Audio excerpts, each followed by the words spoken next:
Hey everybody, and welcome to my N5 series in the Akai MPC, where I try and cover a topic in about 5 minutes. Dwayne Music writes in and asks about recording vocals, like doing oohs and ahs, and trying to make a key group out of it, and how would you go about doing it? And there's definitely a whole bunch of things to keep in mind. A, I'm not terribly good at holding a vocal tune, and it's also my allergies are bugging me, so that will make my voice a little bit more crackly and gravelly than normal. So, anyway, I've got a new project here, and just effectively, like if you just want to record some vocals, you're just going to need a microphone. I've got my Behringer 1820 hooked up to the MPC as my audio interface, and I've got the Teenage Engineering CM15 hooked up. It was just like super quick and easy to do. But if you got a dynamic microphone, you can plug something into the back here and adjust the gain knobs if you got that. If it's powered, you're going to need to make sure you got an amplifier or something else to work with. Second thing is when you're recording from microphones, be super careful about feedback loops. MPC Live 2 here has speaker outputs. If you got those on, or you have like your main outputs, this could cause you some feedback. So make sure you're ready to just knock the volume knob down if that is the case. Or for the 1820, it would be on my rack unit, but uh, whatever. Just be careful.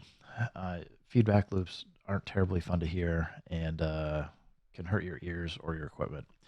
Anyway, if you just want to sample something, super easy. We're just going to go into the sampler, and this will be where you would, if you want to monitor, because you have headphones on and that's the only output, you can just turn it on, but you might not want to do that. You can hear this right now because I have the Behringer 1820 in a monitoring mode for inputs 1 and 2, and that's why you can hear what I'm saying even though I'm really far away from my other microphone. Otherwise, you're going to want to turn it on, but you can now hear, if you have headphones in particular, you get like this weird kind of phasing sound. This is only a side effect of my setup. Depending on how you have your setup going, this may or may not be a problem, but just want to let you know. Anyway, so just gonna come in. I got this. I got a minute almost to record. Just turn the arm on.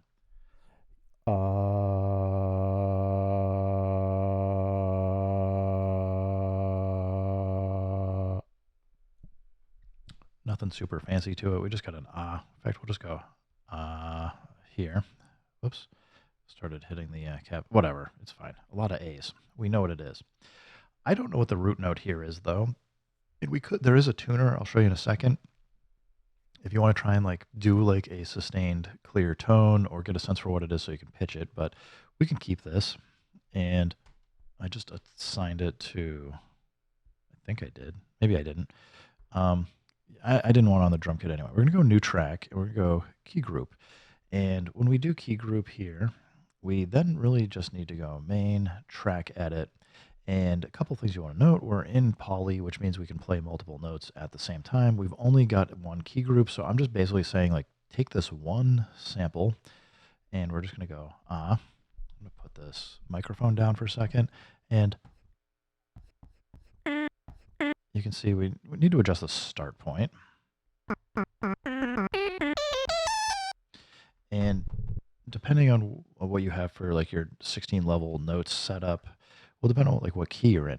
But the problem is this sample is not in tune with anything. So just beware that if you haven't tuned your note to C or know what the note is so that you can have it adjusted correctly in the key group, it may sound a little weird.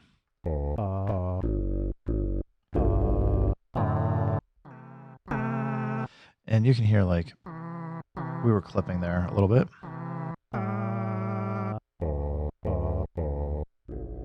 But, you know, we play C major chords even if it's not tuned right. So a couple things to go check out tuning. We can go sample edit. And if we go over here with this little magic triangle arrow thing, we can see it says it's a G major. I would tend to say the MPC tends to be fairly correct. So like we could say like this is a G3 or something and see if that will, that might come in and like just help get it into the right scale for this. After because I want to check. It's been a while since I've done this. I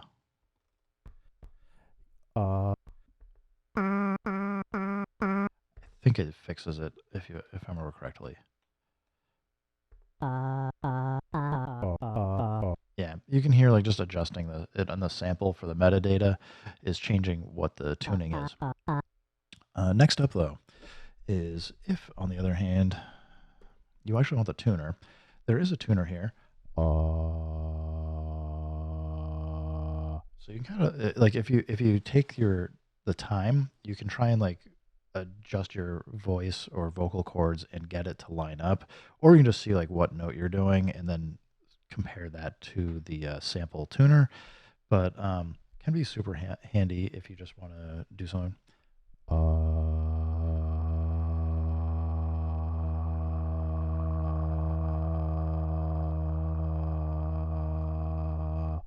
I mean, you see, like I'm all over the place there. It's eh. But yeah, so this would be like a few ways you can go about kind of working with the MPC and trying to record in some vocals of like oohs, ahs, or just like saying like, there's I always find it fun to discard this. Yeah, that's it. So like we can you can just record that. We can go keep that. And if we go back, we can, if you're just thinking about, I want to be able to pitch stuff up and down real quick.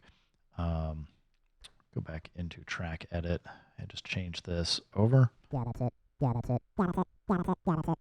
Yeah, that's it. Yeah, that's it. Yeah, that's it. You can pitch it up high enough where you can actually start turning it into an instrument.